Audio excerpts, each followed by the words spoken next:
of this nation took it upon themselves to build a nation whose people are free, both in thought and understanding.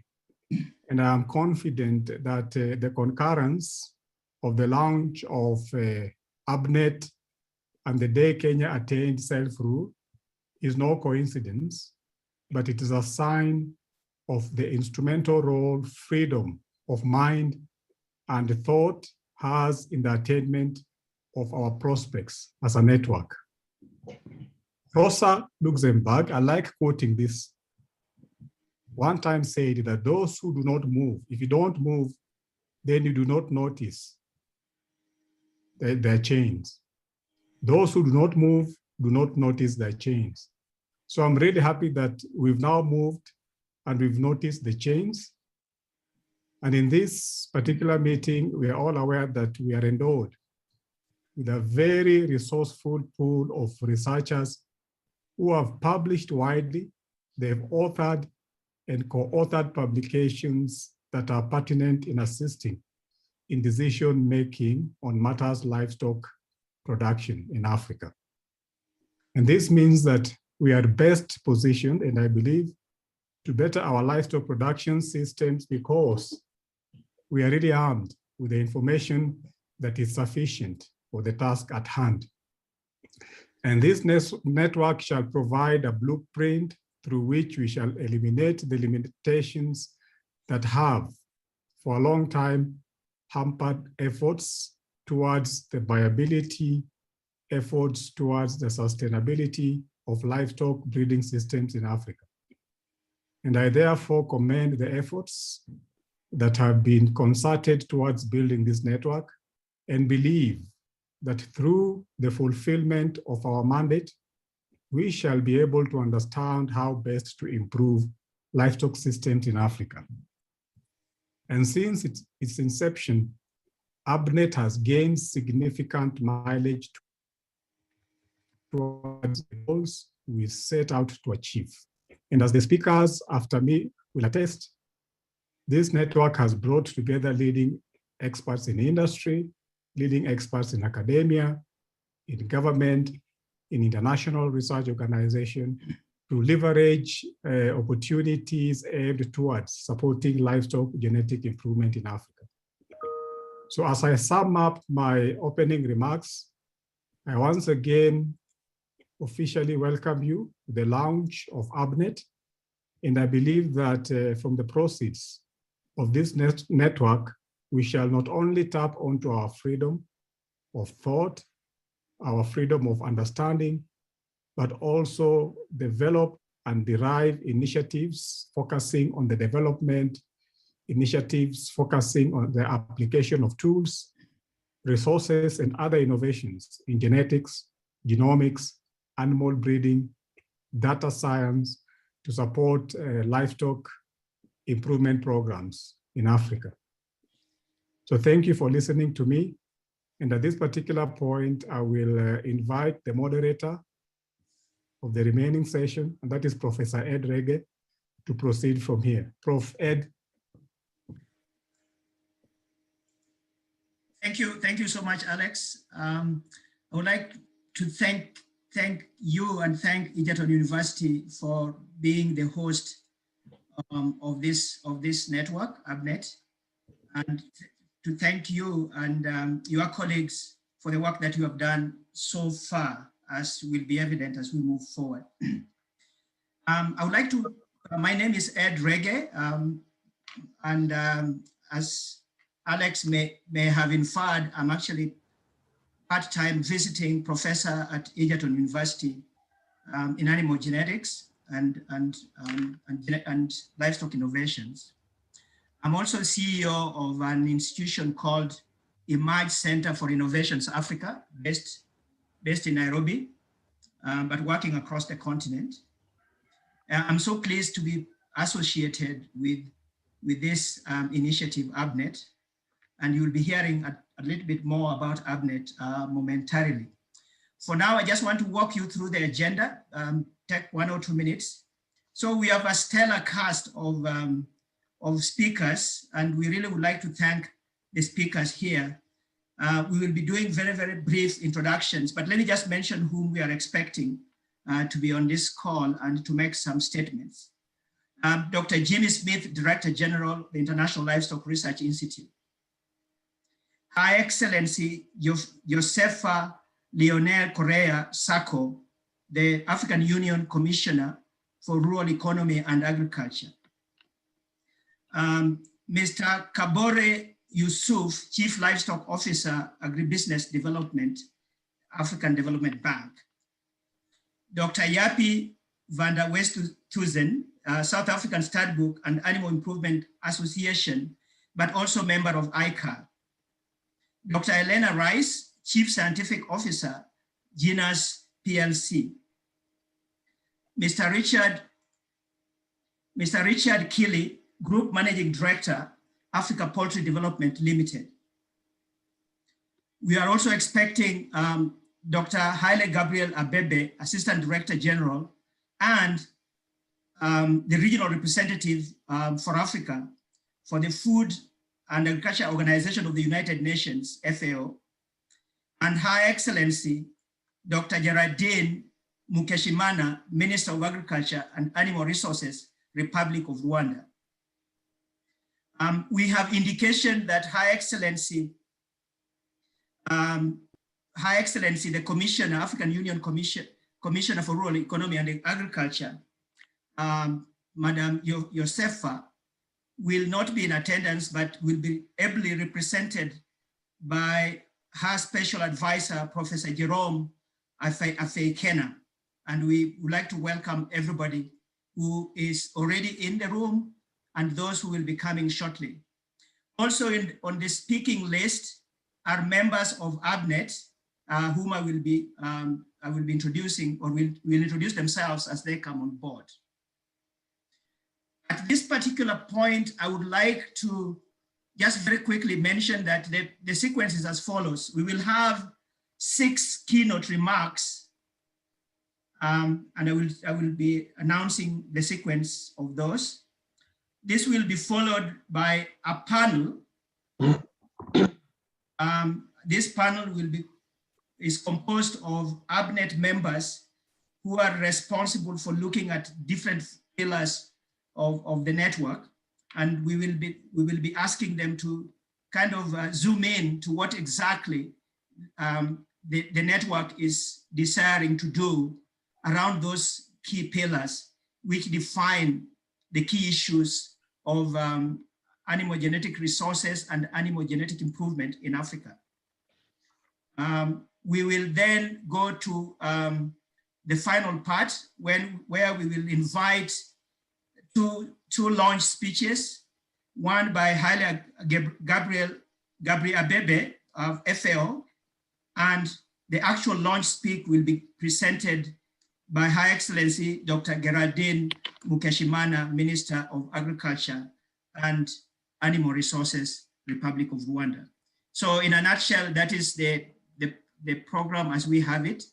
We are anticipating to have just slightly over 1.5 hours of this program. I would like to check if Mizek, our colleague Mizek Chagunda is in the room right now. Can somebody confirm? Mizek, are you in the room? Okay. Apollonia, can you assist to confirm that, please? I'm checking it, just give me one moment. Okay. So Mizek was supposed to give an overview of AABNet before we get into invited speeches. And so we just need to check if he's having connectivity issues. Mizek should be actually linking in from Germany, I think, unless he has traveled. He should be linking in from Germany.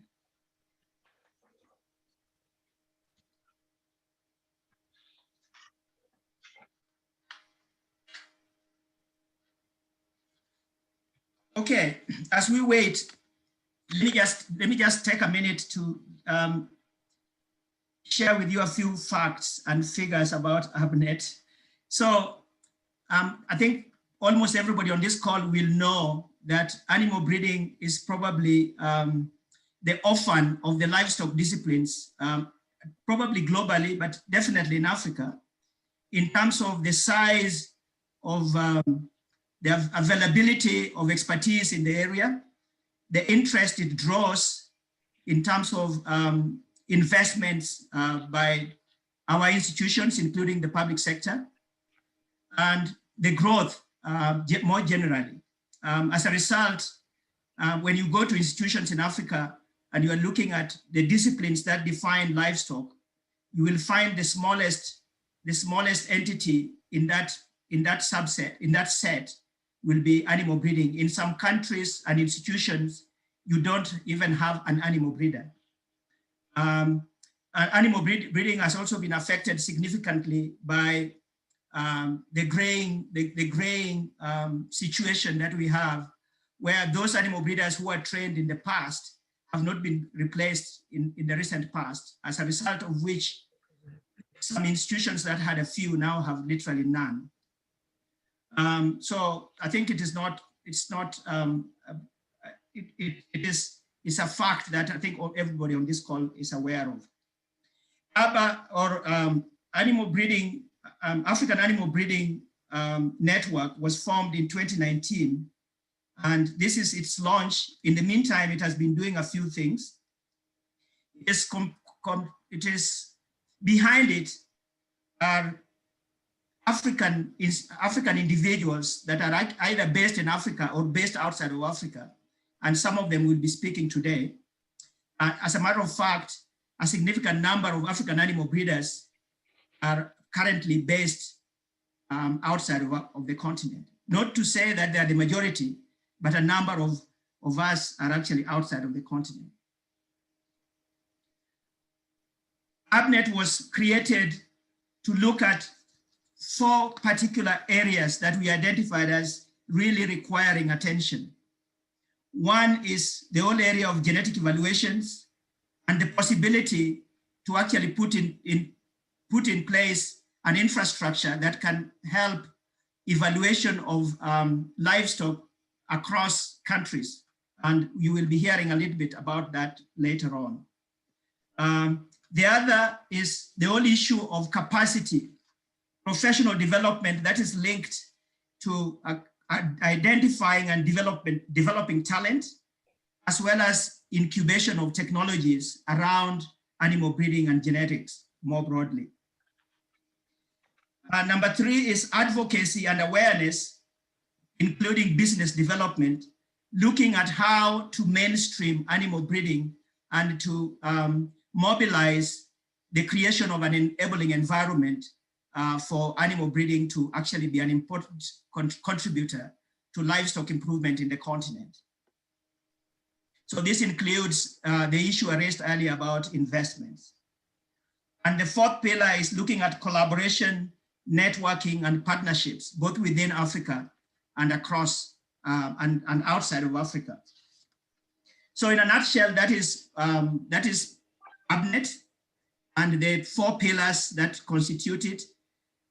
If Mizek is here, maybe he can finalize this by adding a couple of slides. Mizek, are you here now?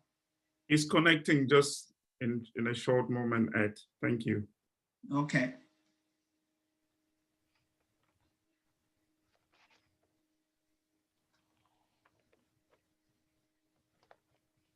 So as soon as we have heard Mizek's comments, hopefully it will be short because of the time now. We will be inviting Jimmy Smith to make his keynote remarks.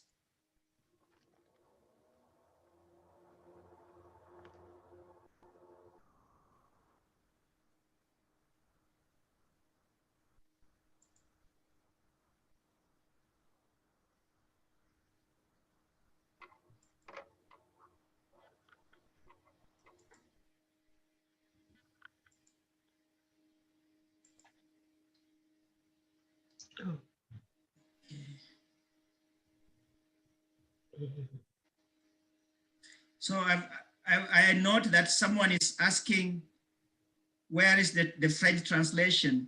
I'm sorry to disappoint our colleagues who are expecting simultaneous interpretation. Sorry about that. We did not make provision for interpretation into French, Portuguese, and other languages spoken on the continent. Our very sincere apologies to colleagues. I think because of the kind of time situation we have, I think I would like to invite Jimmy to make his five-minute remarks, keynote remarks. Jimmy, over to you. Thank you, Ed. Distinguished colleagues and friends, to the Kenyans, happy Madaraka Day. I'm very pleased to have the privilege of participating in the launch of the African Animal Breeders Network today. I have noted with much interest the goal that has been set for this network to drive the dissemination of improved livestock genetics and to contribute to broader genetic improvement on the continent. I know too the pillars that Ed have just elaborated for the network, and I'm pleased to note that my own institution, ILRI, will be participating in at least two of these. I know too the outstanding set of partners in this network, which I'm sure will leverage many others over time, including many of the NARs of Africa. This network is being launched at a crucial time for animal agriculture the world over, but particularly so for Africa, because of the crucial role that livestock play on the continent. Perhaps this network could even provide the leverage the sector needs to assert its rightful place in Africa's development. Let me explain what I mean. In the face of the urgent climate debate, livestock and the people who depend on them are taking a hit. Some critics of the sector even argue that to save the planet, we must get rid of the livestock. Yet here in Africa, the livestock sector contributes about 40% of agriculture GDP and growing, provides directly or indirectly to the means of livelihood of most of the population, makes usable most of the land or more than half of the land that would otherwise wouldn't be used. The bottom line is that demand for animal source food is rapidly growing, driven by population growth, urbanization, and mostly by increasing income. As the per capita consumption is still very low, this trend will continue well into the foreseeable future. Consequently, the pressure on the sector as it relates to the environmental sustainability will continue. I perceive an opportunity for this network that is much wider than its goal, but can be accrued as co-benefits of its work. I see an opportunity to address the goal and also to respond to the environmental challenges I've just noted. Here is how. If this network were able to contribute to rapidly increasing the productivity of livestock on the continent, it would help make at least three things happen. By increasing productivity, the emission intensity of animal products would be reduced, particularly milk and ruminant meats. Emission intensity, a critical indicator of environmental sustainability, is calculated as greenhouse gas emission emitted per unit of product. Emission intensity is highest in Africa for all animal products. The second thing that this network can make happen as a co-benefit of its work is increasing livestock productivity will also make more animal source foods available to meet the rapidly growing demand that I refer to, and could do so without increasing the inventory of livestock. If productivity does not rise to meet the demand, the livestock numbers will increase. This will not necessarily be a good thing for the continent. The third thing that as a co-benefit this network can do is increasing productivity will also increase the competitiveness of smallholders who dominate the livestock sector in Africa and many parts of the world. Animal agriculture is an important means of eradicating poverty, but a prerequisite for doing so is increasing the productivity and in turn, the competitiveness of smallholder enterprise. I believe that we have the requisite quantitative and qualitative, molecular and information technology tools to do this. I have seen the ILRI team and partners employ these tools with great benefit in the African Chicken Gains and Dairy Gains programs. Of course, increasing productivity will not happen through genetic improvements alone, but improving feeding, health, and management also. This network could challenge other partners in animal agriculture to respond accordingly. Although responding to the climate issue, the effect of livestock and climate is compelling, it is not the only challenge I think this network can respond to. There is also the matter of the effects of changing climate on livestock. Both heat stress and disease are already binding constraints to high-producing livestock. Hotter climates, which are predicted in many parts of Africa, will likely exacerbate these challenges. My view is that we must address these as well. While I have emphasized the opportunities that technology present to this network, the real potential of this network will depend on the human capital it helps create that Ed just referred to as being very deficient. This is why I was particularly pleased to see professional development as one of its pillars. 10 or 20 years from now, when we look back, this network will be judged not just on what it did itself, but what it was able to get done. Thus, the human capital it helps develop in institutions on the continent and the partnership it forges with these institutions will be key indicators of success. Ladies and gentlemen, I see the potential that this network could become an important locomotive of transformation of the livestock sector that would benefit the million of livestock keepers, but also the economies of the continent as a whole, both as direct benefits and co-benefits that I've alluded to. I'm therefore pleased to be part of this launch, and I wish you every success. Thank you very much. Thank you. Thank you so much, Jimmy.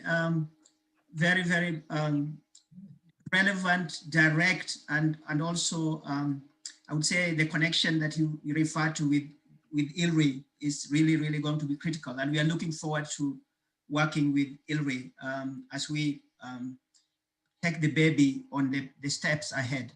Thank you so much for being with us, and please stay on. Our next 5-minute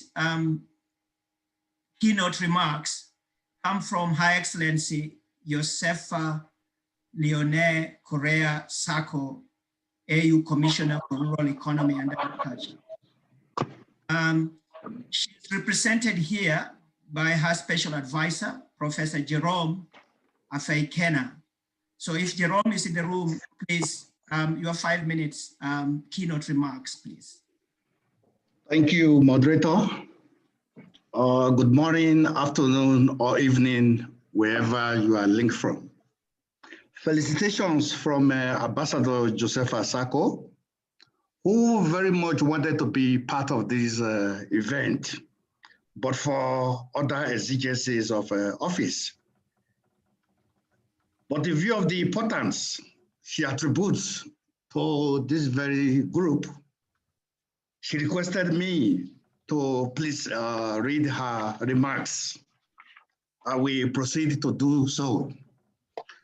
Dr. Abebe Hele Gabriel, ADG FAO, Her Excellency the Honorable Minister of Agriculture, Republic of Rwanda, esteemed members of the African Animal Breeding Network, AABNet,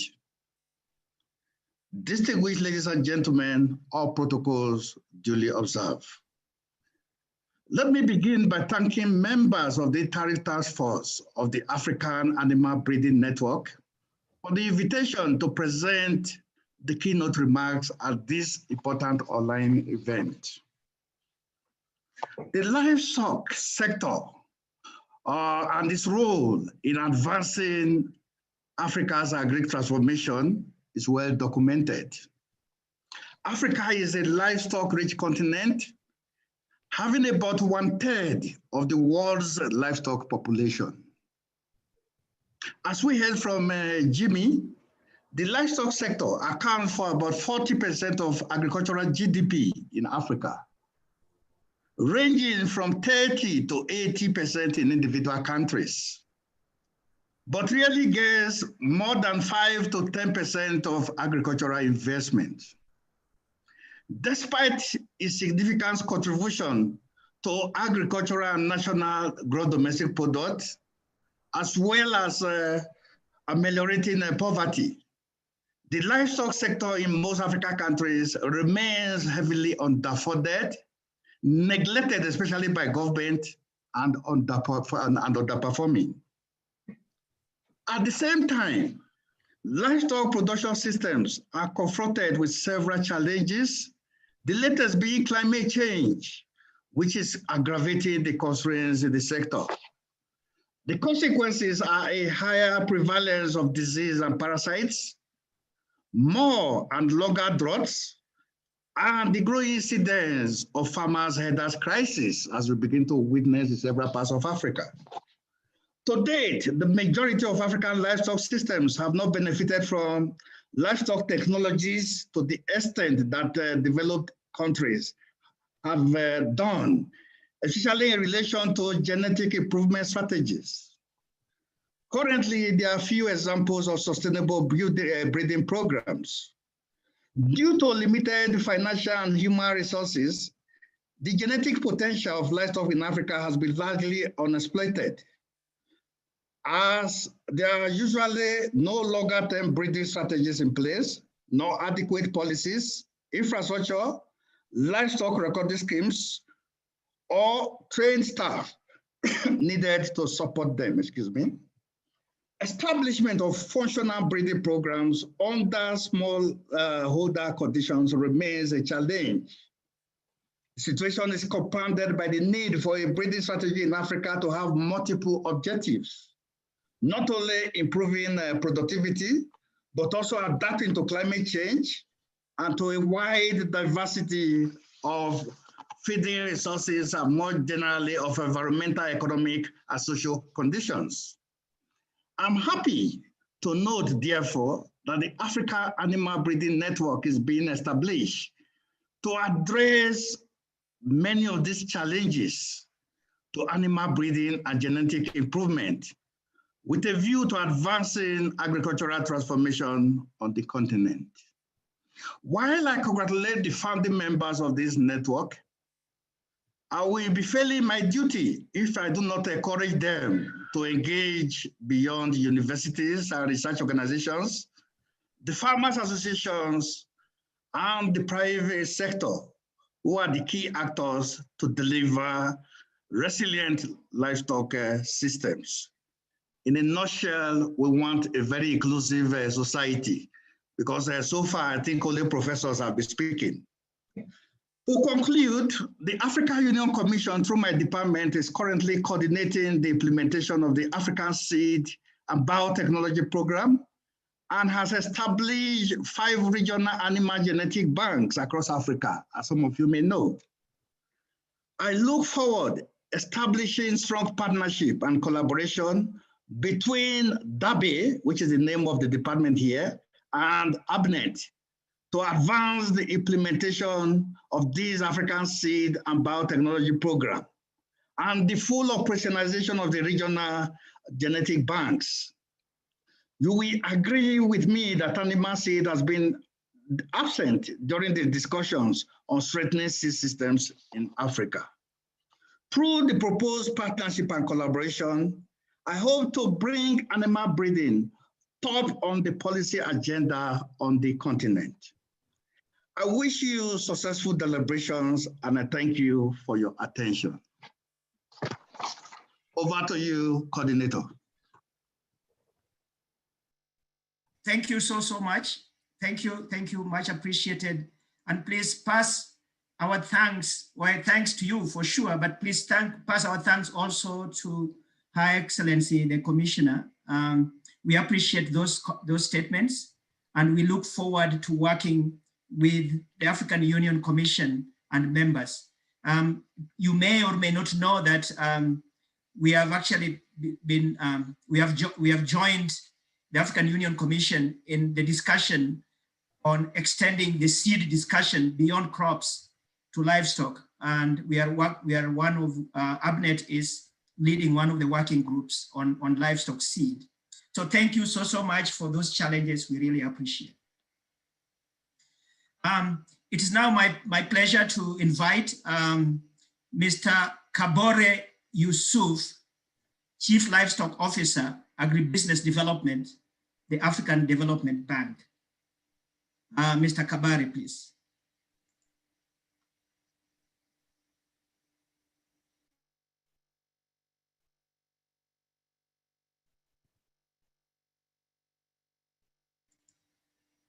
I take it that no response for 30 seconds means he may not be here. If he's here, we will come back to him. But in the interest of time, I would probably proceed to the next speaker, just to stay on time. So without further delay, I would like to now invite our friend, colleague, and clearly an important member of the global community on animal breeding and genetics, Dr. Yapi, South African Stud Book and Animal Improvement Association, also member of ICA. Yapi, please feel most welcome and share your thoughts, your keynote remarks. Thank you, Ed, for the opportunity. I'm trying to share my screen. Hopefully that will work. We can see it, yes, it is up here. Yeah. Okay, but I don't know whether, let me just quickly, if you don't mind, it will just take a second, just start the actual slideshow and then try again. Okay.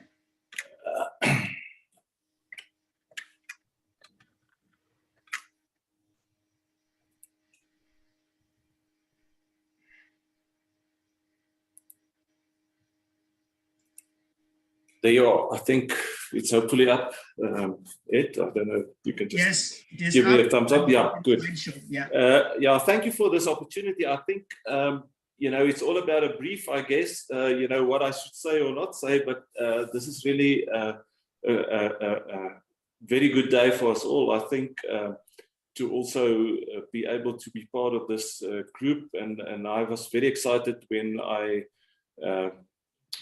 first became involved with this group, you know, through the ICAR channels and the recent ICAR conference that we had. So I will maybe just take it a little bit to the other side and talk a little bit about what Statboek does, which is obviously non-governmental and non-academic. And, you know, in terms of the remarks that was made, and obviously this is not an advert. I think this is an opportunity to say, how can we share resources and how can we take hands in assisting the building of resources wider, and also based on the pillars that was mentioned in that. So just as an introduction, yeah, and maybe this is now maybe a very specific South African situation. In South Africa, animal breeding and genetics, in terms of the practicality of that, is being governed by legislation, the so-called Animal Improvement Act, where breeds are declared, and or special breeds would be the indigenous breeds, and also those that were locally developed over time, which some like the Bonsmara also would be then specifically mentioned in our Animal Improvement Act as so-called land races. And then further governance would be how breeder societies or associations, as they call elsewhere in the world, are to be governed, and so-called registering authorities. So typically what will happen is that the breeder society will set their own breed standards and how selection should take place for those animals. and then registering authorities would be governed in terms of compliance with the national database and also international standards. And that's where a body like ICAR, the International Committee for Animal Recording, plays a pivotal role in terms of being able to set yourself or to have benchmark yourself in terms of international accreditation. I think the FAO also plays a pivotal role in that regards as well. So just a little bit of background as to what the situation is with SA Statboek. We were established in 1905, and there's just over 60 breeder societies or associations that are the members of Statboek. So typically this is call it a federal situation where each of the breed societies act on their own, and they govern themselves, but they have a common goal, and that is usually around a common database and also genetic evaluation of animals. So up to now we have about 5,000 such breeders, not just in South Africa, but also in a few other African countries, such as Namibia, Zambia, Botswana, mostly in Southern Africa. And this is then also, in terms of the facilities and the products, it's all about recording, obviously, genetic evaluation and optimal matings, which I think is basically the pillars of animal improvement or livestock improvement. Just some resources. I'm not going to go through this. I think what's more important is that and I think for any institution like this, is to have the linkages with the academic institutions, also have international collaboration and linkages such as Interpol. You have mentioned that when you introduced me. We are also participating in the Interpol International Genetic Evaluation of Dairy Cattle, and has been since the inception of Interbeef, which has a similar objective for beef cattle, be part of that. And then I think very important, and it's not just the us in South Africa, but also the ARC is compliant with the Certificate of Quality of the International Committee for Animal Recording. Also, I think in terms of software, you will see that we are bound by what the developments are elsewhere in the world in terms of software being used for genetic evaluations. And since the introduction of genomic prediction or genetic evaluations based on genomic information, we have to also had to step up a little bit in terms of the software to be used. Just quickly, how it works. Obviously, the recording will take at farm level. This can then, recording can be done through the cloud or even on paper and so forth. Data capturing, important to us is automated checks in terms of ownership.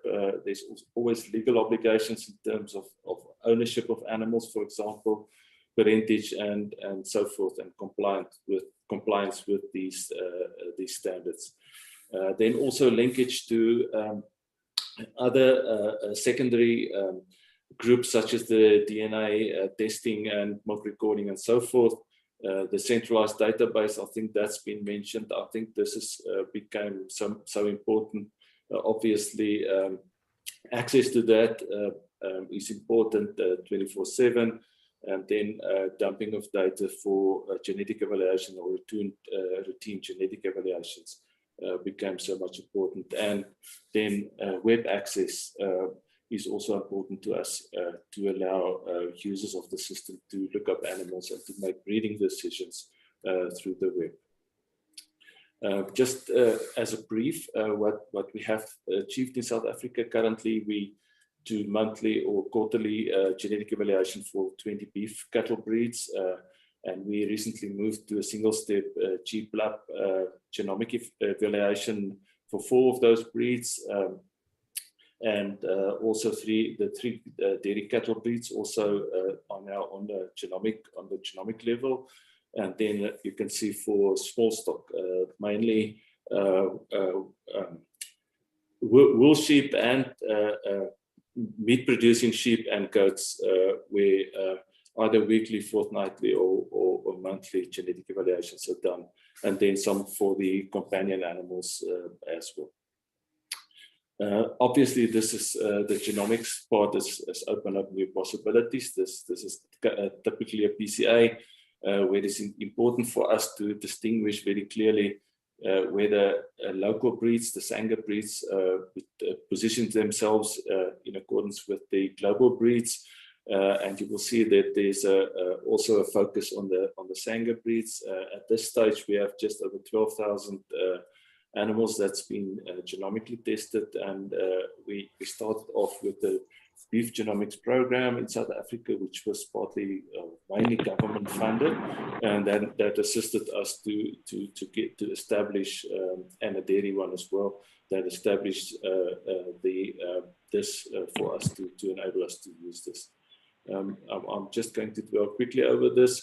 Then I think other services, which is important, and I think it also ends up where decisions can be made, and it's important that accessibility to the end user of how to use the genetic information is become more and more important. This is just two examples of web-based decision making applications that's available, and also that the reporting back to the regional owner is important, or then institutions that run this, such as breeding societies, and also even on the phenotypic side, not just the genetic side, to make management decisions at farm level.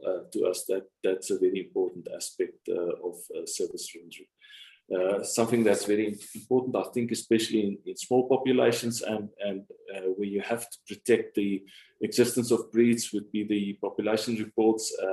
That's also part, I think it should be part and parcel of this whole exercise that we're currently busy with as a group, and see to it that the African breeds are not just preserved, but have a commercial leg to stand on. That's my part. I try to be as quick and as brief as possible, but I'd like to remind you as such to a publication way back in '96, where Ed Reggie and myself was co-authors, and maybe this is the dream that can come true. Is a multi-country genetic evaluation for Africa feasible? And that was the proceedings of the second All Africa Conference that was held in South Africa in '96. In Pretoria. So I thought I must remind Ed of that, and I think we are basically on the brink of these type of things now with the launch of this very nice event. Thank you. Thank you so much, Yapi, and thanks for reminding me. I didn't realize I was that old. That's long ago.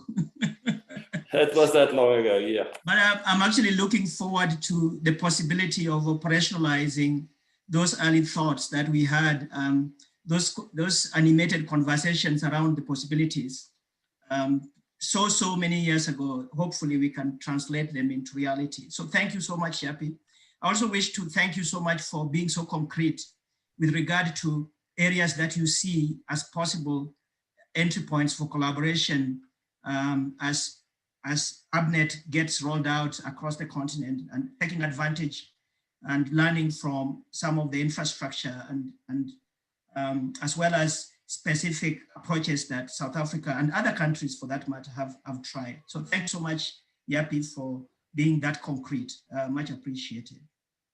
So moving on, I just want to explain that some of our guests down in the list are saying they're really short on time. So if I push a little bit now, please bear with me so that we stay on time and have the actual last speeches also made on time. That is not to belittle those who are yet to speak. In fact, we appreciate you so much and we are so glad you are here. Which now brings me to the introduction of Dr. Elena Rice, Chief Scientific Officer, Genus PLC. Please come on and make your 5-minute keynote remarks at this point. Thank you very much. Hello, everyone. Thank you for inviting me to participate in the African Animal Breeding Network launch event. It is a great pleasure and honor to be here today. I want to share a little bit about Genus.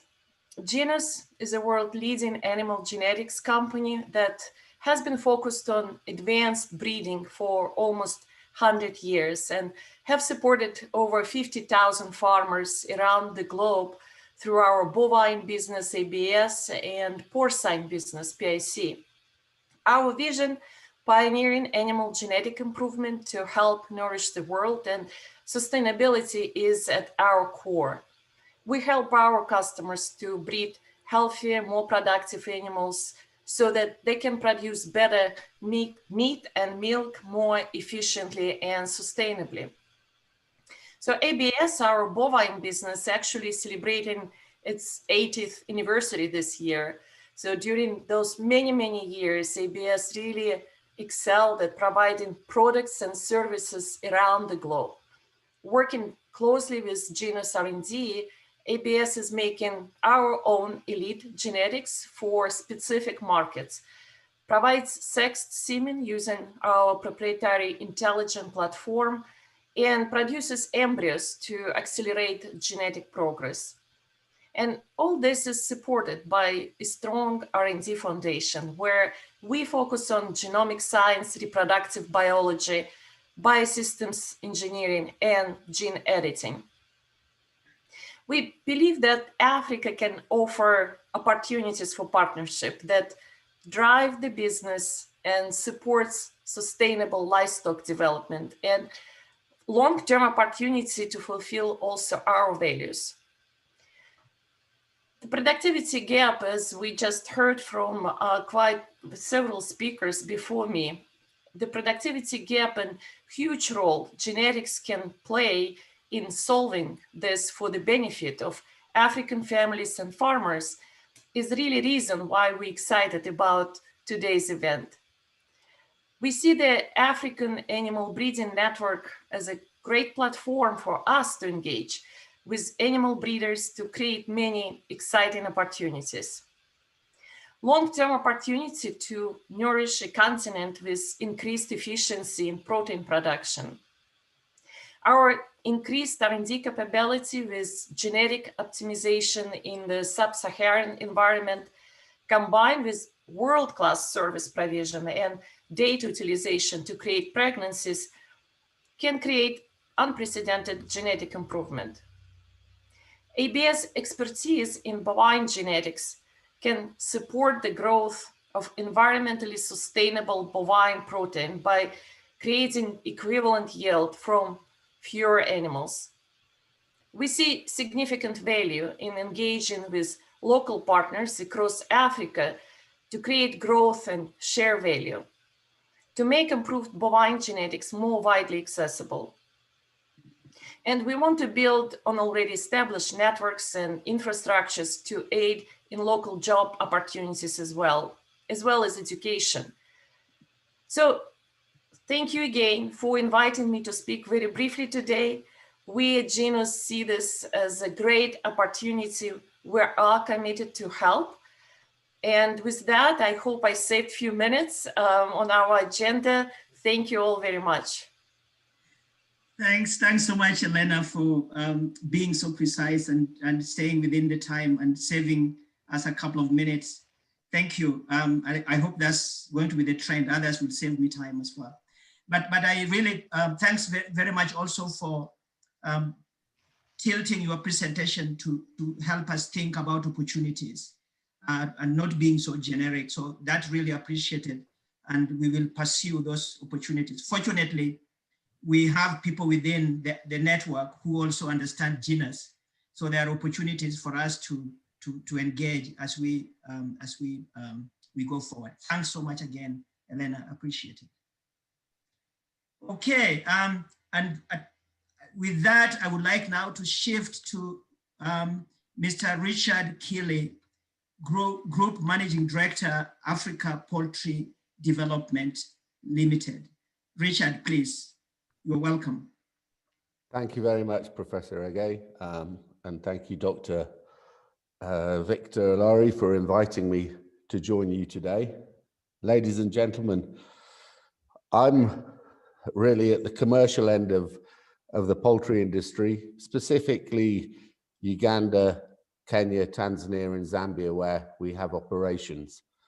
And today, really, I'd like to just share with you the success in the last 15 years of the poultry sector, specifically in those countries, as I said, where we have our experience and our businesses. But if I first start really with what does the farmer, the small scale farmer, really look for in terms of genetic performance for his products? And if we start the question, or when it's ever asked to our farmers across the countries, is livability. That's the most important factor to them. Obviously, when you're placing between 200 to 500 day-old chicks, and it's a significant amount of money for a small-scale farmer, he has to ensure that when he goes to market, he has as many of those birds alive. So livability is his primary focus, obviously followed very closely by productivity in terms of FCR and eggs per hen housed if he's a layer farmer. But why has poultry been so successful in the livestock sector in the last 15 years? I think if we look at it in terms of cash flow, it's a constant cash flow. There's a cash churn, if you like, in terms of the number of cycles that can come within a year, as opposed to other livestock sectors and even cropping. It's relatively lower risk compared to other livestock sectors because it's a lower entry point in terms of working capital. And also, obviously, it can be carried out on a small area of land. So as I said, there's been a significant growth in the last 15 years, and obviously the driving force behind that has been the increased urbanization of the rural populations. So the demand from those urban populations for a relatively cheap form of protein. So that has driven particularly the egg industry and the broiler industry. As an example, I would say in the last 15 years, privately in Zambia, there's been about a $300 million investment in the poultry sector by the private companies and individuals as well. So a significant investment, really, if you look at the actual size of the industry and the per capita consumption, which I think in Zambia at the moment stands at about 8 kilos per head per annum, which is opposed to somewhere like South Africa, which I think is now over or near enough 40 kgs per head.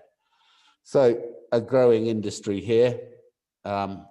What has been a significant success is obviously the improved genetics that we've seen over the last 15 years, but also with the development of the sector, the greater availability of product, which is also key, and the ability of these private entities to get product to the far reaches areas in the rural communities and parts of the country. But also coupled with that, the relationship between certainly ourselves, who are grandparents, downwards. So we're what you would call a vertically integrated poultry company. We get a lot of training and development of both our staff and visits and input from our genetic suppliers. So that has certainly lifted the sector in the training and development. And also we have strong technical teams in the field who go out to farm visits, and they conduct seminars in various regions. So education levels of management has also contributed significantly to the growth. Fundamentally, though, in the poultry sector, unless you have a good feed, you're never going to succeed. And in our regions now, feed quality and consistency has dramatically improved, and that has obviously benefited for the small scale soybean farmers and maize farmers, because there's now a good outlet for their crops. health, hatchery vaccinations have certainly made a huge difference, where we're doing a lot of in-hatchery vaccinations and taking that away from poor cold chains, etc. Disease control, better biosecurity. These are all the successes. And I also think the recent breeds, we've seen the introduction of sort of what we would call the European free-range coloured breeds. Their hardiness has been very successful, again, in the rural communities, particularly in Kenya, Tanzania, and also Ethiopia, where those breeds have performed well, as I said, that can survive on probably a less rich diet than your typical white broiler bird, and also their hardiness and livability is a lot better. What are the challenges to our sector? The significant challenges is really the dumping of imported cheap proteins from Europe and South America and the USA. Good examples of this are obviously what has happened in South Africa in the last 10 years. Ghana has also suffered, and even in Zambia, there's been significant import of mechanically deboned meat. Now, understandably, it's providing a cheap protein, but the problem is, for example, in Zambia, until recently, we were having to pay duties on breeding stock, whereas MDM was coming in duty-free. So that relates to the whole sector of the political lack of understanding of the livestock sector and the will to improve it. So we see that as a huge challenge going forward. There's also, in terms of government, we need more control in terms of welfare of the livestock, animal welfare programs, the food standards, food safety standards. All of these factors that fall under the government legislation needs to be improved. So looking at the future, I think the livestock sector in Africa would benefit from a far better consistent livestock policy across the African Union, and consistent in terms of ensuring that cheap products aren't dumped in our markets, that create huge volatility, detract from investment, and what we say is they're effectively exporting jobs. The growth of the poultry industry in Zambia and Kenya and Tanzania has created significant employment opportunities. So whilst we understand that it's important to keep people fed and have cheaper proteins available, the long term is, as we've talked about, is food security for the continent. And that's where I think we need a much better and a consistent government livestock policy across the continent. So yes, more genetic improvement, genetic consistent and married to the environments that they're in. I mean, in certain parts of Tanzania, we use what we call a naked neck, which is more heat resistant. As I talked about earlier, the coloured breeds that are better in the rural sector. So genetics needs to be married to the environment and the challenges in the various different sectors and communities. And also better collaboration with the vaccine and health suppliers, where we can specifically type variants of Gumboro and other diseases and treat them accordingly with the right vaccines, which is certainly improved in Zambia and Kenya in places, but I think that needs to be rolled out further, particularly areas like the DRC, etc. So really, that's all I have to say. I hope I've helped. I'm not obviously of the highbrow colleagues here who are all professors, but I hope from my practical side, from the commercial sector, I can continue to contribute to this very excellent animal breeding network. Thank you very much, ladies and gentlemen. Thank you so much, Richard. Appreciated. Yes, we appreciate your practical approach. You are touching, in fact, the very issues that really matter for AABNet.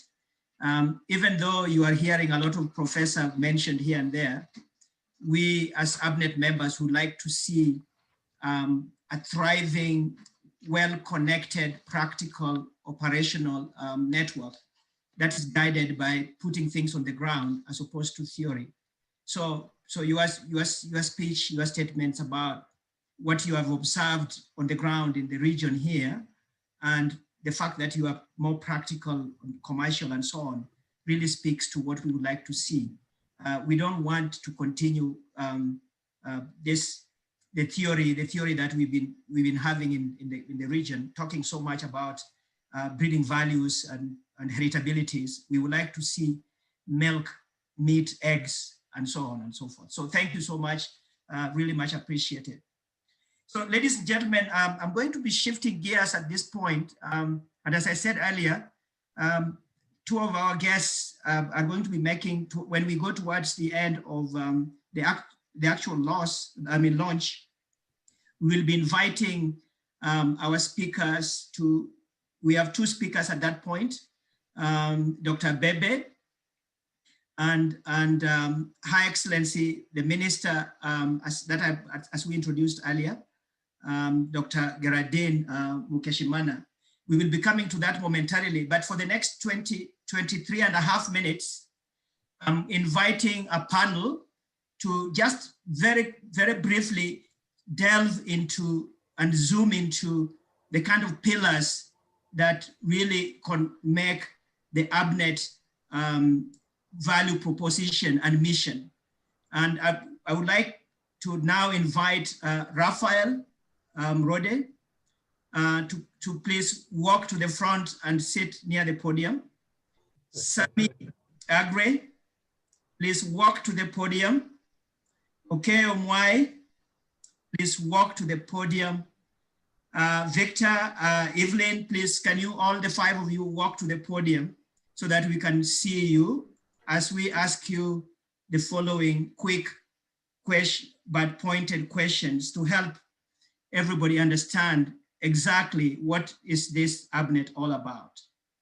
At the end of this session, we will then shift to the actual launch speeches, two of them in a row, with the final one being the one by the minister. So I would like to start by asking a question to Evelyn.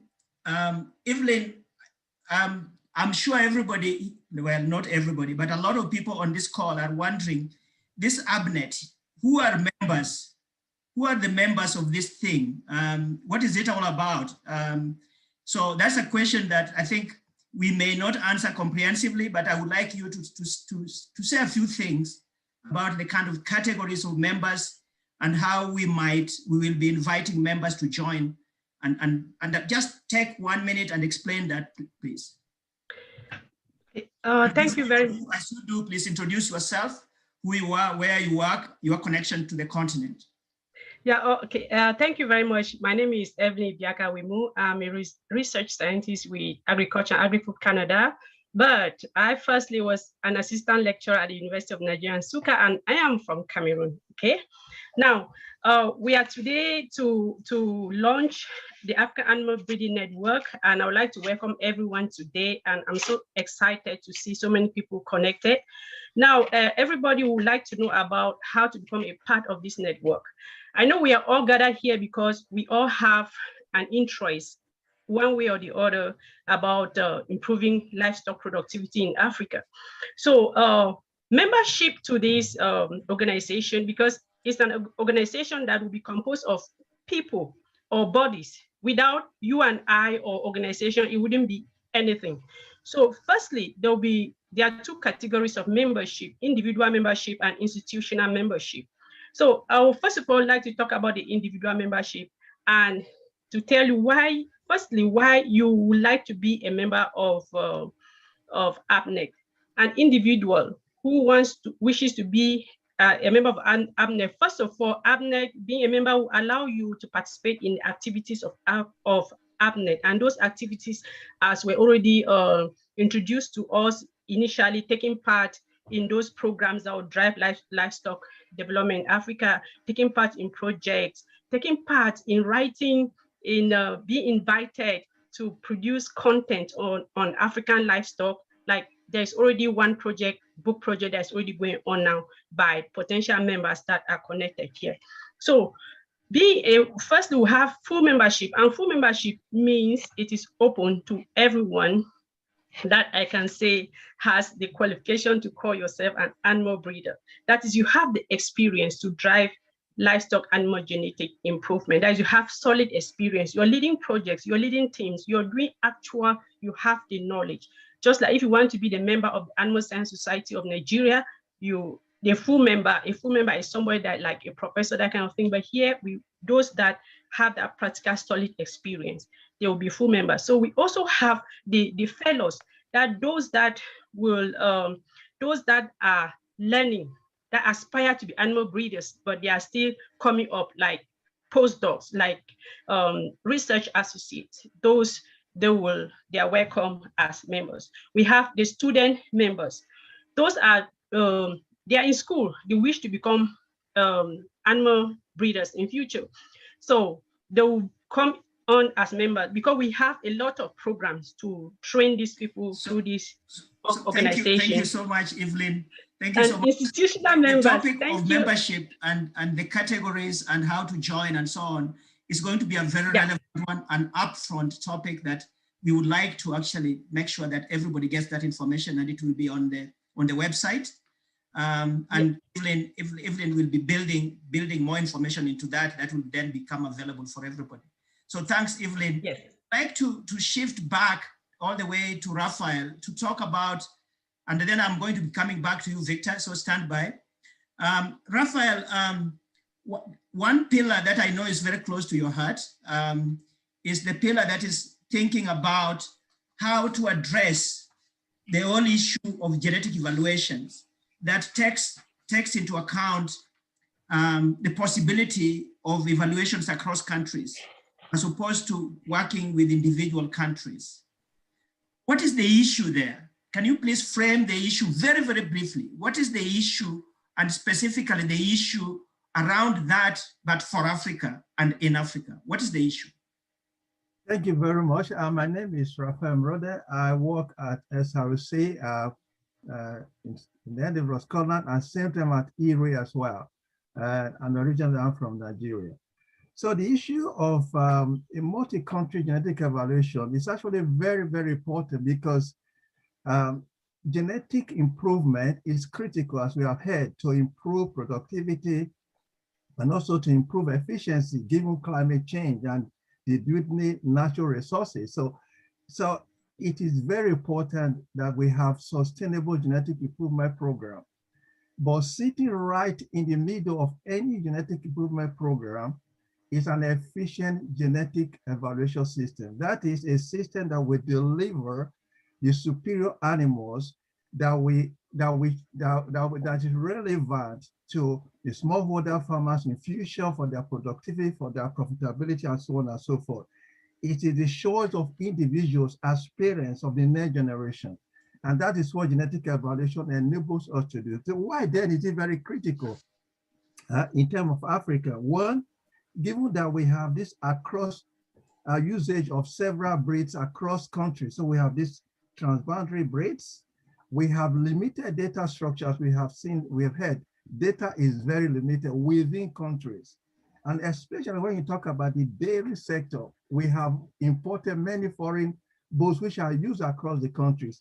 Therefore, a genetic evaluation that look at it from a multi-country point of view is very important, both to explore that connectedness and also to increase the accuracy of prediction, and then make available genetically superior animals that can be used across the whole region. What is the challenge you see, Raphael? What challenge do you see? I think the aspiration is fantastic, and you are speaking to things that we really want to have in place. As we stand here right now, what challenges do you see in operationalizing that fantastic dream that we all cherish? Okay, the challenges are one, limited data structure, as we have heard Not many countries have a formal system of collecting data. So AABA will actually be a platform that will define common standards for data collection, define threats. That is one of the challenges. Another challenge, as we have seen from Dr. Yapi's presentation, a lot of human resources, technical know-how is needed.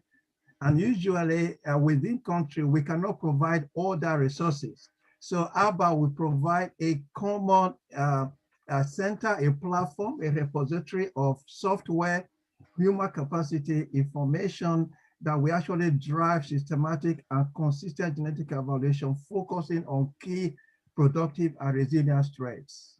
Thank you so much. I would like to link that directly with a question to Sami. Speaking of the whole issue of capacity to do things we haven't done on the continent before. And in some cases, the reason we haven't done it was because of capacity.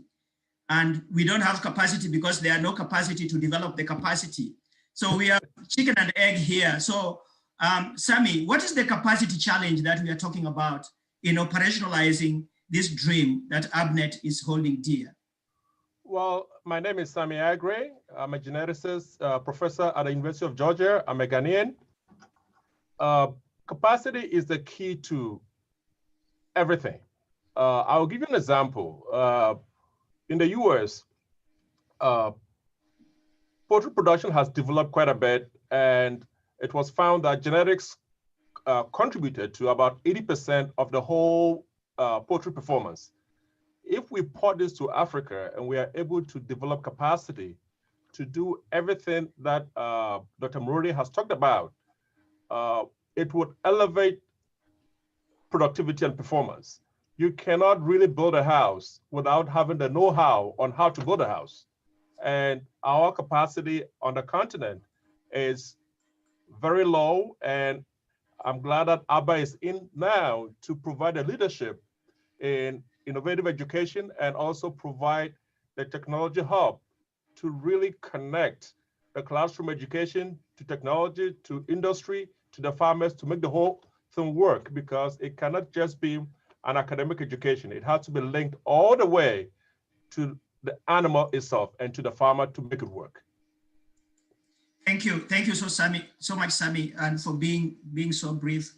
I would like to ask this question around the visibility and enabling environment for animal genetics, animal breeding, and leading to investments, both public and private, into this. And one of the pillars of AABNet is the whole issue of advocacy and awareness, business development, and so on. So I would like to ask Okeo to tell us what specifically do you see as low-hanging fruits here? I mean, it is not like our governments don't know that livestock is important or don't know that breeding is an important component of livestock improvement.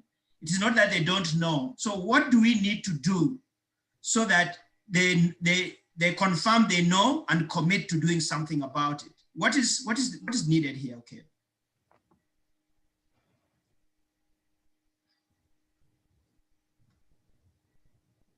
I can see, okay, we can't see your face, so I'm not sure you can hear me. You're muted. Yes, my name is Okeo. I work at the International Livestock Research Institute as a principal scientist, and I also lead a program that is very close to my heart, the African Dairy Genetic Gain, which is directly linked to what we are launching today. Ed, before I answer that, I would like to say one thing. Those who don't have large enough dreams and work hard enough to realize them have no space in progressive history. I'm glad to note that you are part of the progressive history today, all of you who are logged in today. Now, to answer that question, for many years, African governments, development partners feel that genetics takes too long to realize any gains. The truth is that that is incorrect. So what are the low-hanging fruits? The low-hanging fruits are exactly what Raphael talked about. How can we, using the current tools, and the time is right now because we have digital tools which can enable us to collect data, because the excuse was it takes long to collect adequate data. Now we have tools of trade that can enable us to collect data, pull this data across the countries, and demonstrate that in so short a time, we can actually have genetic gains. We can select the best bulls that fit different environments, select the best sheep, the best goats, and so on. So in my view is pooling the resources we have now, using the tools that we have currently, that is ICT and genomics, and we begin flying. Thank you. Thank you so much, Okeo. Thank you, much appreciated. I wanted to link this, and I want to mentally prepare Mizek Chagunda to come back to this after after Victor. Mizek, I will be asking you a question related to how we can leverage our diaspora content, and particularly the fact that a lot of members potentially could be in fact African out there. What are the possibilities that we can leverage to build an AABNet that is strong and sustainable? While you are thinking about that, I want to come to Victor and ask Victor the following. All these things which have been mentioned by Raphael, by Sami, by Okeo, require that we work with others. In your view, Victor, and as someone who knows Africa, but also has lived outside for a while, and knows the private sector, but also works with public sector, who are these people? Who should we work with to make this dream happen? In Africa, outside of Africa, public sector, private sector, and even civil society. Who should we be working with? Thank you very much, Ed. My name is Victor Olori. I'm from Nigeria originally, but currently I work for AABNet, one of the world's biggest poultry breeding company, based in Edinburgh. I am based in Edinburgh, but AABNet is a global company. I work as a senior geneticist, and I have the role of being responsible for the genetic evaluation of all the breeds. So I usually joke with friends that if you are eating any white chicken anywhere in Africa or anywhere, it's probably gone through my lab. So I'm glad to be here. As you have heard everyone else say, the business of livestock genetic improvement is not a one-man business. It cannot be. We've heard about issues like genetic evaluation, which is one aspect, data collection, which requires animal identification. That is the one key part that is lacking in Africa, that's making everything else go behind. So the people we need to work with, first of all, how do we ensure that we can have a traceability system, animal identification? You know, I know a company called Allflex, for example, that just all they do, their business is, you know, producing animal tags. So we need to collaborate with different companies. ICA is the word that YAPI works with, we heard earlier on today. ICA means International Center for Animal Recording. ICA is an international publicly funded organization that is responsible for standardizing recording across the Western world, where if you are recording milk production in Denmark and you are recording milk production in Switzerland or in America, it is standardized, which is the reason why another institution like Interbu can conduct international genetic evaluations so that a person sitting in Kenya can rank a bull in Canada versus another bull in Australia and decide which one to buy. So we need to collaborate with agencies like that. But we don't want to reinvent the wheel. There are many breeding companies, for example, that are already producing excellent, high genetically improved animals. If these animals can be used in Africa, as poultry have shown, then we should be able to utilize them. So how do we ensure that the facilities on ground are allowing African farmers to tap into and use these highly improved animals that are already being produced and can be, can be sold to Africa? Technology can be transferred. So if we get highly improved animal breeds like dairy breeds or poultry breeds, we have to be able to facilitate the farmers to use them. So the stakeholders, the poultry breeders, or I mean, the breeding companies themselves, the resource providers, laboratories. If we want to genotype an animal, you need to be able to have a lab where you take the blood sample, analyze it, and get the genotype. So all of those are, very important. ICT, these ones can be local. We have a very good ICT hub in Kenya, for example. There are very many ICT hubs in Africa. We have to focus them on developing, even farm software, livestock, software required for livestock improvement. So there is ICT technology use at companies that already exist that we have to leverage with. Thank you so much, Victor. Very, very clear. And finally, I would like to invite our brother Mizek, who also happens to be based in Europe, but let him introduce himself. And particularly the question is, how, based on our collective experience as members of AABNet or those who might want to be, what do you see as possible leverage possibilities and options for really engaging the diaspora to really make the game go to the next level? The diaspora, particularly those who have their feet in and outside of Africa at the same time. How can we do this? What can we do? Thank you very much, Ed. My name is Mizek Chakunda. I'm from Malawi, Southern Africa. Currently, I'm a professor and director of the Institute of Tropical Agriculture at the University of Hohenheim in Stuttgart in Germany. Now, to go to your question, Ed, as an African, one of the things that I believe is to learn from our ancestors. One of the things that our ancestors say is that in Africa, at least, if you want to go very fast, go alone. But if you want to go far, go together. That's an African proverb. It makes a lot of sense. If we really want to make a lot of genetic progress, we need to work together.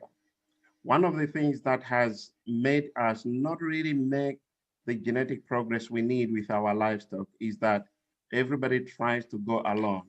We try to go fast, but we don't really go far. The diaspora, one of the things in animal genetics that my professors would be very happy to hear is the first lesson they taught us is the issue of variation. We cannot make genetic progress without variation. The same thing with people in diaspora who are based in different countries, people who are based on the continent. That variation, we can actually use it together. The variation in knowledge, the variation in skills that we've all acquired in different areas can be very ably used to help animal genetic improvement in Africa. Thank you.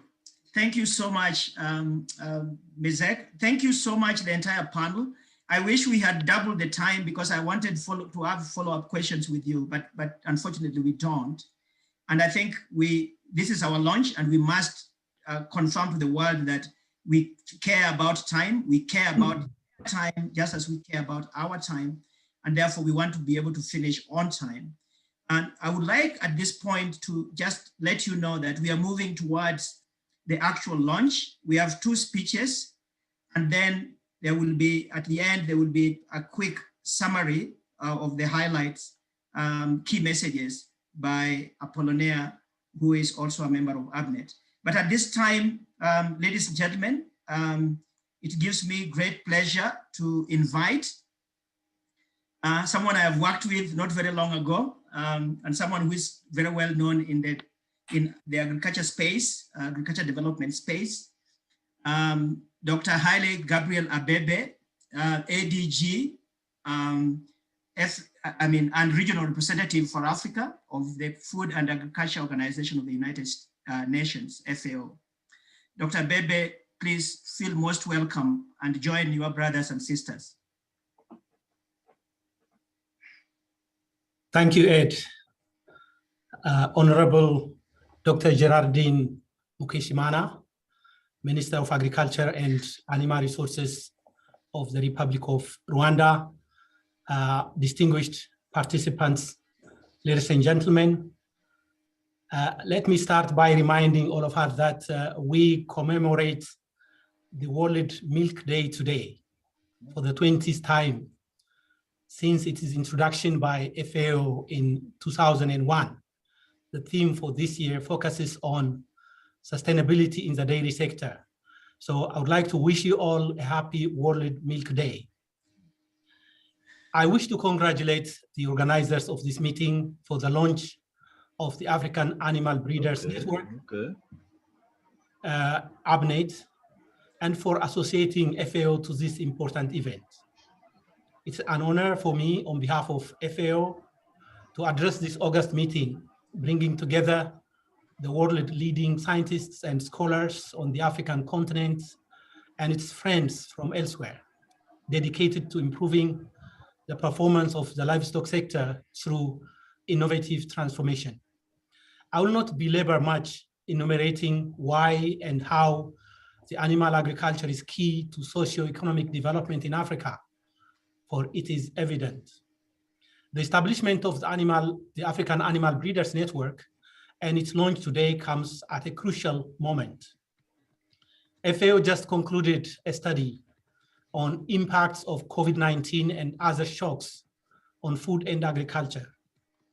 One of the findings was that the livestock sector in general and the pastoralists and female micro-entrepreneurs were among the hardest hit through constrained access to inputs such as vet services, medicines, and animal feed and markets, among others.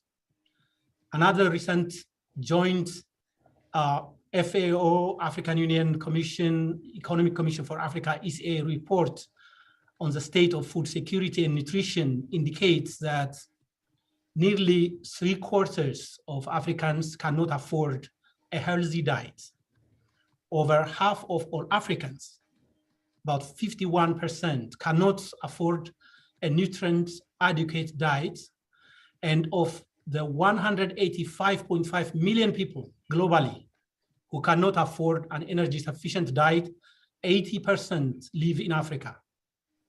While Africa has 24% of the world's cattle population, it merely produces 5% and 6% of the global milk and meat production, respectively. And the 8% of the world's chicken found in Africa could produce only 4% of the eggs. Clearly, the issue of productivity is central. Several African countries meet their meat and milk demands through imports, worth tens of billions of US dollars annually, a staggering figure that keeps growing. This need not happen. Opportunities and possibilities exist for transformation of the animal agriculture and food system. On the demand side, the fact that each year Africa foots a food import bill worth tens of billions of dollars is a good indicator of the size of Africa's food markets. Let's note that this is not covered through borrowing. It's paid for in cash.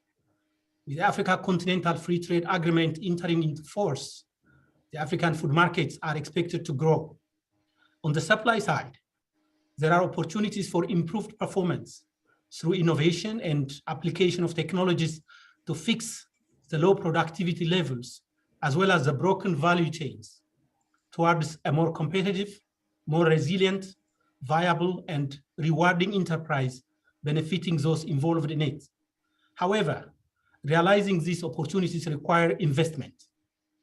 Data on public expenditure on agricultural research and development and extension have not only been low in Africa, but also declining over time. This is because of limited fiscal space in the face of competing priorities. However, a general policy neglect of the agriculture sector, and particularly the animal resources subsector, have been pervasive. For example, as percent of GDP, public investment in agriculture fell from 0.64% in 2001 to 0.15% in 2018 Africa-wide. This needs to change, and it requires concerted actions by all stakeholders. But financing investment for transformational change cannot be driven by the public sector alone. Private investment is key, including the millions of smallholder farmers. I would like to propose some imperatives in this regard for consideration by the Africa Animal Breeders Network. 1, contribute to getting the incentives, particularly incentive for investment rights, in terms of providing the evidences to make a compelling case that investment in improved breeding and genetic improvement provides the highest returns. Also supporting evidence-based prioritization of expenditures and policy decisions. 2, contribute to having a correct narrative on why the topic is important and relevant for Africa, also highlighting its unique features, such as diversity and adaptive capacity of local genetic resources. 3, bridging the missing middle to address the huge disparities between globally available solutions, including technological solutions, and local level capacities and practices, and the roles of strong institutions and professional networks, such as the AABNet, will be key. 4, facilitating effective management of engagement of partnerships and stakeholders in the system, including platforms for knowledge, data, and experience sharing. Among the Sustainable Development Goals indicators for which FAO has been designated a custodian, there are 2 indicators related to animal genetics. These are conservation of animal genetic resources and risk status of livestock breeds. Monitoring results of these 2 important indicators globally show that a lot remains to be done to make progress. To date, sufficient genetic materials to allow reconstitution was stored in gene banks for only 2.6% of the 7,700 breeds reported globally. The progress made in this regard is negligible, and the situation is not any better for Africa, where the corresponding figure stands just at 2%. The global proportion for the storage of some genetic materials of local breeds up to the year 2021 stands at 8.8%. In Africa, it's just 2.8%. The monitoring data shows also that the little animal genetic conservation done in Africa involves only 6 out of the 54 countries on the continent. For the indicator on risk status of livestock breeds, there is no sufficient data. However, available information indicates that among the local breeds assessed in Southern Africa, 77% are at risk of extinction unless measures are taken in time. FAO addresses issues related to animal genetic resources and their management through a dedicated commission on genetic resources for food and agriculture. The commission, through its intergovernmental working group, reviews work plan implementation, mainly the management of animal genetic resources.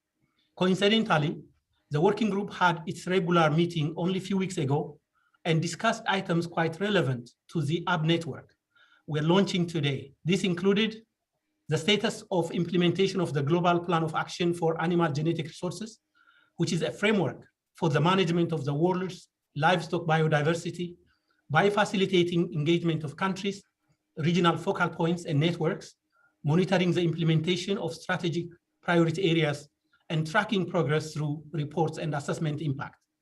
The draft technical guidelines on innovations in cryoconservation of animal genetic resources, the draft technical guidelines on genomic characterization of animal genetic resources, the Domestic Animal Diversity Information System, DAD-IS for short, development and activities undertaken to fill the data gaps, and innovation opportunities, challenges and implication of digital sequence information on genetic resources for food and agriculture, among others.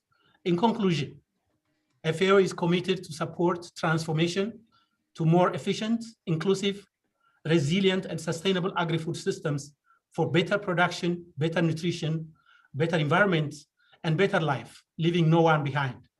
And therefore very much welcome this initiative to establish and launch the African Animal Breeders Network that aims to work with all stakeholders to contribute to sustainable livestock systems in support of small-scale African livestock producers through support to livestock genetic improvement.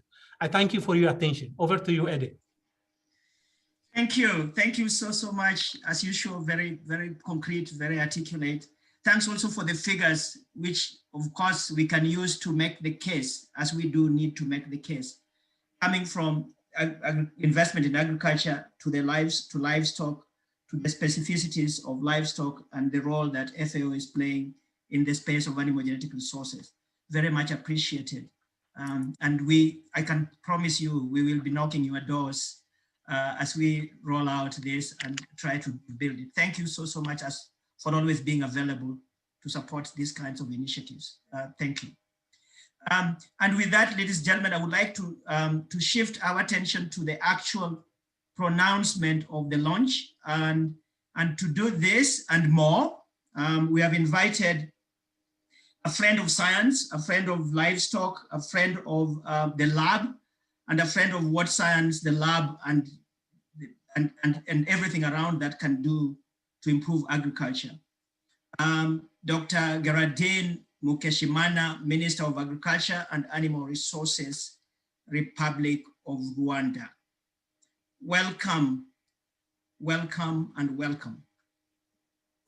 Thank you so much, moderator. Dear members of the Africa Animal Breeding Network, distinguished participants, ladies and gentlemen, good morning and good afternoons, depending on where you are. Let me start by thanking the organizers for convening this launch of African Animal Breeding Networks, despite COVID-19 pandemic effects and difficulties.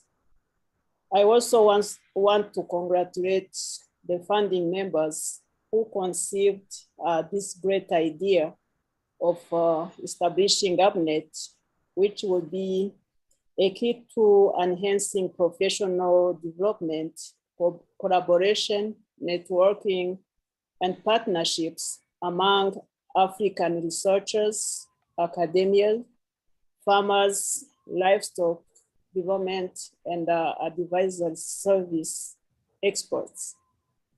The network is also in a good position to make advocacy, awareness, and business development cases across their African livestock value chains. As the Ministry of Agriculture and Animal Resources of Rwanda, through our implementing agency, the Rwanda Agriculture and Animal Resource Development Board, we are excited and we are interested in partnering with you to benefit your expertise and network. The Rwanda Vision 2050 demands agriculture to be market-oriented, climate resilient, and scaled up by using inputs and technologies to maximize the productivity. For livestock, it is planned in our National Agriculture Investment Plan and our Livestock Master Plan that interventions have to focus, among others, on the development of the livestock registry, support community in animal breeding practices, enhance existing animal genetic improvement programs, and the conservation of local breeds diversity to guarantee sustainable access and availability of high quality livestock genetics to be able to unlock farmers and private sector investments. In collaboration with various partners, we have already progressed on key elements to contribute to availability of high quality cattle genetics. These elements include the development of a national livestock database hosted in Rwanda that is already there and ready for implementation. We are hoping that that we will be able to register cattle in Rwanda now on until the end of this year. The development of a dairy profit index also is being developed to guide the selection and acquisition of appropriate dairy cattle genetics. And to this, around 2,000 cows have been genotypes, and milk production parameters are being recorded. That said, as Africans, we still have a lot of gaps and the challenges to have adapted and high-producing African livestock breeds to meet our growing demand of animal products for local and exports. These African animal breeding networks can be harnessed to create a synergy among different stakeholders in the domain to find solutions to gaps and challenges that we are facing. I have noticed that AABNet is composed of distinguished professors and scientists working in excellent universities and institutions across the globe. I hope your expertise can be used to benefit African livestock farmers and African livestock industry at large. We hope to see practical solutions on ground that are changing lives in Africa. And with that, I once again want to thank you so much for inviting me. And I want to officially launch the establishment of the African Animal Breeding Network as a continental organization to support livestock genetic improvement in Africa. Thank you so much.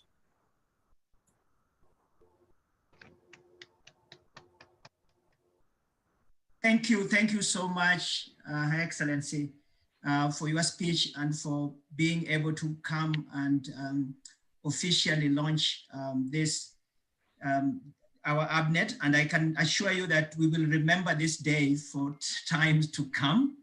As you've heard, this is something we've been talking about for many years, many decades, I dare say. So thanks so much for personally being available and making the launch speech. We really do appreciate. Please stay on, everyone, stay on.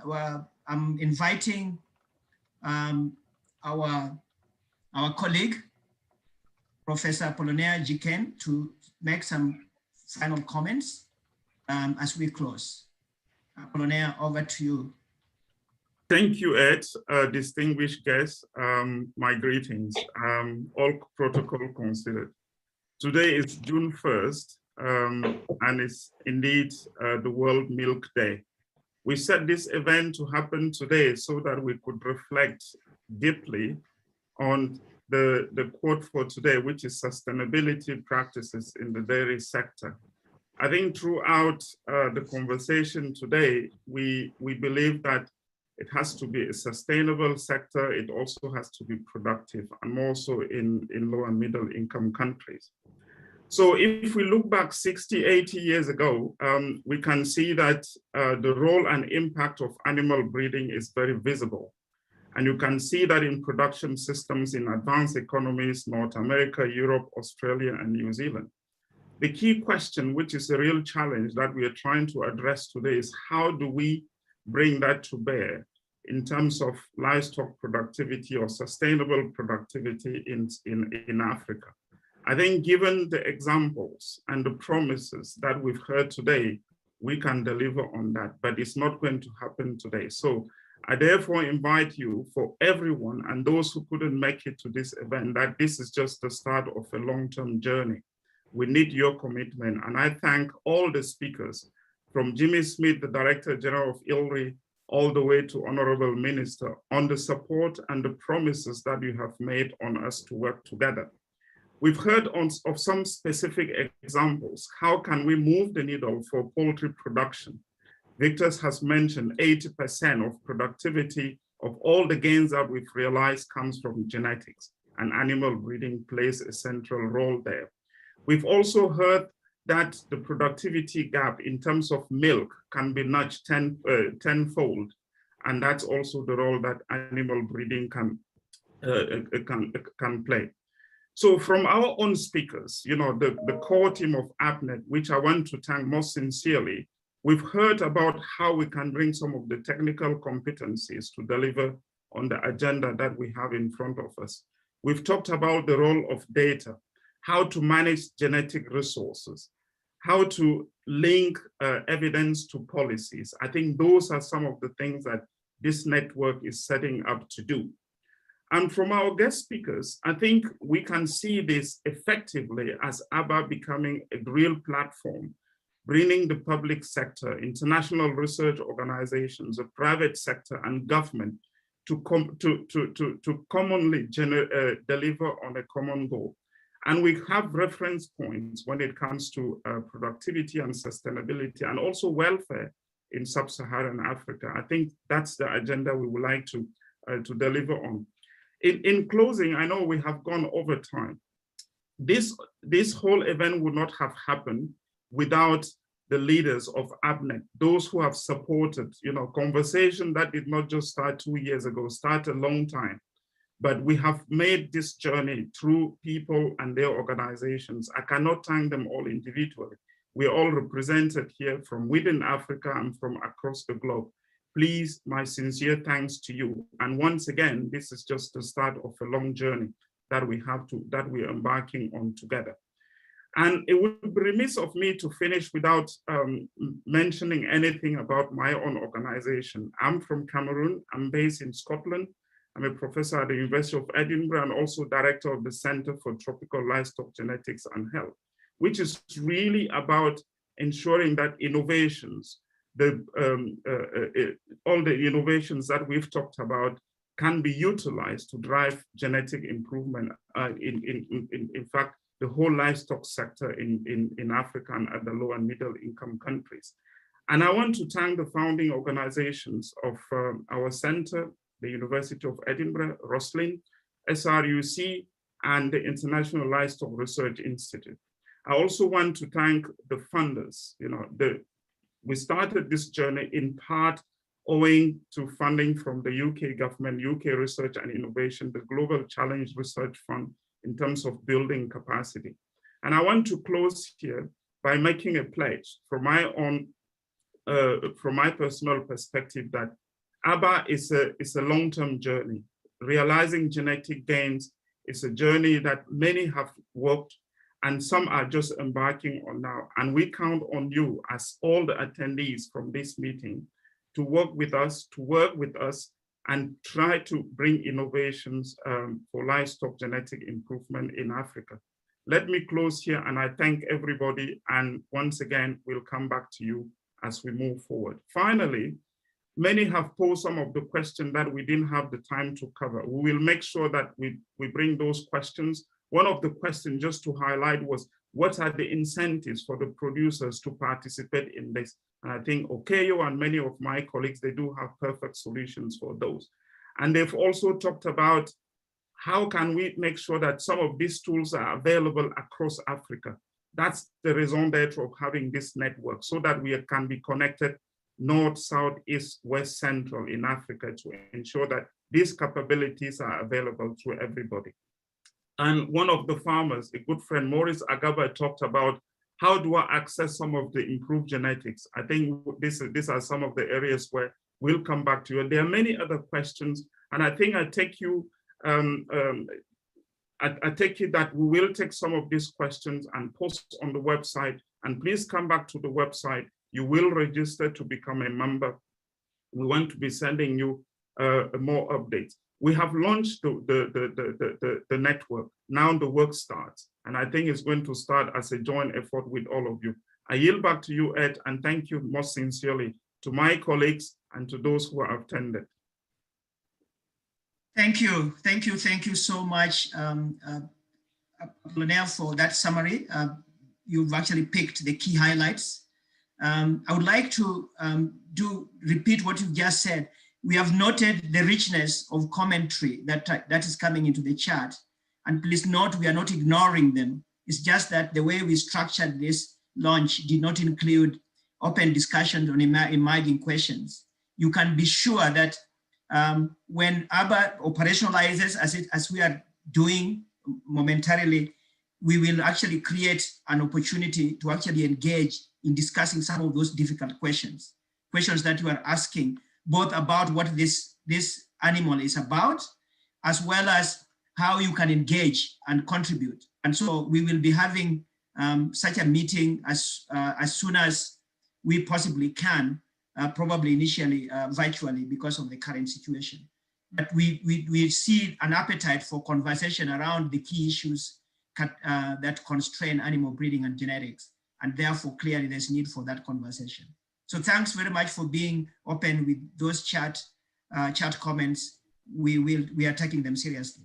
Finally, thank you everybody who attended. I know that you are really eager to say something or even to introduce yourselves. We have seen your names, we have seen your photos, we have seen your profiles for those who shared them. We note that you are here. We appreciate you. We appreciate you so much. Don't think that we did not identify you and ask you to say a word. We really appreciate you. Finally, we have had attendance from all the continents. I've just been checking the list of attendance, just sampling the people I know. All the continents are actually represented, of course, not by the same measure, but all the continents are represented. And we really do appreciate. Thank you for making this launch what it has been. And we appreciate you and we'll be working with you. Thank you. Thank you. God bless you. And I think we can do this if we can't do more. Felix, we can at least do this. Yeah. Thank you, everyone. I was wondering if Felix can put up the website address. Felix, can you put the website address on the screen? Yes. Yeah, I did. Okay. In the chat. It's already in the chat? Maybe in the chat then. Okay. Okay, it is already there. Thank you. Thank you. Thank you, Felix. Why don't you give us some entertainment as we walk out? So Ed, can you ask the few of us to wait behind and quickly agree on something? Yeah, the core team stays behind. The core team, please stay behind, please. Oh my God. Please, just for 5 minutes. I'm going to disappoint you guys. I'm sorry. Somebody actually waiting at the door here. So I just want us to agree on when to meet next week. Monday or Tuesday, same time. God, I won't be able to tell because I have to check with someone else. Sorry. Evelyn, can the time be moved to our normal time, like 1 hour later? Yes, 9 o'clock for you and I. Okay. So is it Monday or Tuesday? Sammy, you are covered. I'm covered. Good. You are covered. Evelyn is covering you very well. I tell you. Evelyn, Tuesday is not good for me. Monday or Tuesday, please. I need you guys to speak now. I have to send an email because I have to check. There were some schedules being done in another meeting right now, so I can't tell. No, I think I speak with your Evelyn, before Ed goes and everybody else. If she told you, then that's okay, Evelyn. That should be okay. Yeah. Could you accept my apologies for missing the first part, please? Monday for me. Mezek, that's fine. Thank you very much. Don't worry about it. Thank you very much, Ed, for making my day. It's fine. I send you a chat, Mezek, so that's okay. So improvisation. I mean, that's the beauty of working as a team. So thank you. But I'm really sorry for that. No, don't worry about it. Something may have happened. We all know that. So don't worry about it. Thank you. Please, we are meeting on Monday. Okay, gentlemen, Monday by 9 o'clock my time. Please note that all your guests are still on the call. Oh. Don't start. Don't start talking in the kitchen. Sorry. Unless there's Nyamachoma in the kitchen. Is this the one that was scheduled for Friday? Which species? Yes. So bye-bye, guys. I'm sorry, I have to run. Sorry. It's all right. Thank you. Thank you, and thank you again. We'll let you know. Okay. So are we still staying on without Ed? Yes. Okay, good. Yes. Yeah, we still have 50 people in the room, so we have to be. Don't start telling me how much money you owe me or I owe you. Please, let's play some music for them. Apollonia, where's the champagne? You know, Yeah. we can't hang around with no champagne. It's here, it's here. Ah. No, that's not champagne. It is, it is.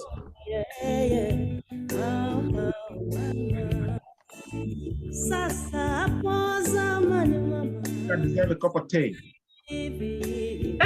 Cup of tea. Victor, you are getting lost. Somebody should rescue Victor. Avery, is the Monday meeting replacing the Friday? Yes, please, because Ed is not available on Friday. All right, okay. Okay, that's the one I was asking also. I just want us to agree now so that. Okay, can I send you guys to a breakout room so that it's easier for you to have the conversation as people leave? Yeah, please do that. Okay.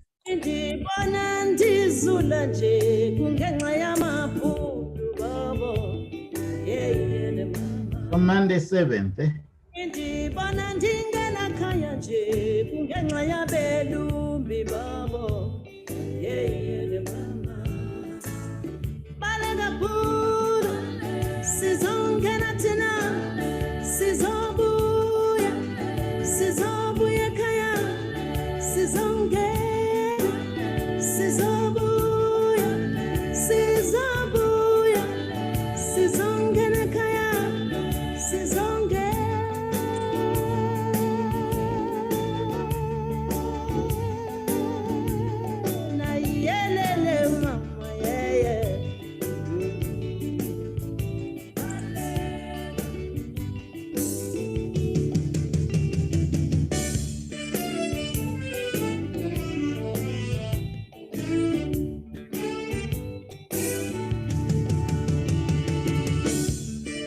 Music is good.